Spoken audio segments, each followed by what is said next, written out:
اسرائیل سے بڑی خبر ہے جہاں کہ یروشلم کے باہری علاقوں میں جنگلات میں شدید آگ لگی ہے۔ ایسی شدید آگ کہ 24 گھنٹے میں ہی ہزاروں لوگوں کو محفوظ مقامات پر جانے کے لیے مجبور ہونا پڑا۔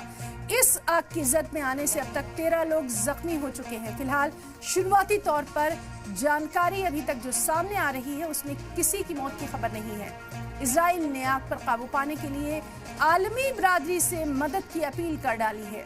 یہ شدید آگ اسرائیل کے شہید سینکوں کے میموریل ڈے پہ لگی۔ لگاتار سامنے آ رہی آگ کی تصویروں میں مین روڈ 1 یروشلم سے تل ابیب ہائی وے پر آگ دہکتی دکھائی دے رہی ہے۔ آس پاس کی پہاڑیوں پر گھنا دھوئیں کا غبار نظر آ رہا ہے۔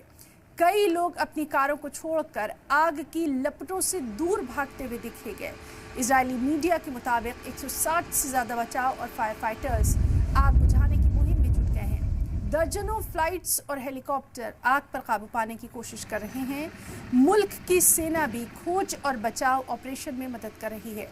تیز ہواؤں کی وجہ سے مزید مشکلوں کا سامنا ہے۔ کئی ممالک نے اعلان کر دیا ہے کہ وہ اسرائیل میں لگی آگ کو بجھانے میں امداد کے لیے باقاعدہ پلین بھیج رہے ہیں۔ اسپین نے کہا کہ ان کا ملک آگ بجھانے میں مدد کے لیے 2 پلین روانہ کرے گا۔ ادھر فرانس نے بھی کچھ ایسا ہی اعلان کیا کہ وہ 1 پلین بھیجے گا۔ یوکرین تک نے کہا کہ وہ جنگل کی آگ سے لڑنے میں مدد کے لیے 1 پلین بھیجے گا۔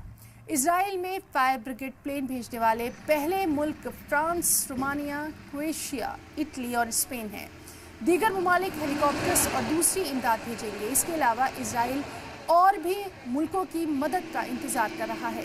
اسرائیلی آفیسرز کا دعویٰ ہے کہ اس آگ کو اسرائیل میں اب تک کی سب سے بڑی فائر بتایا گیا ہے۔ کہا گیا ہے کہ جن علاقوں میں آگ لگی ہے وہاں لوگوں کو نیشنل پارک اور جنگلوں میں جانے سے بین کر دیا گیا۔ روٹ 1 سمیت کئی سڑکیں جہاں آگ دھدک رہی تھی اس کو بھی بند کر دیا گیا۔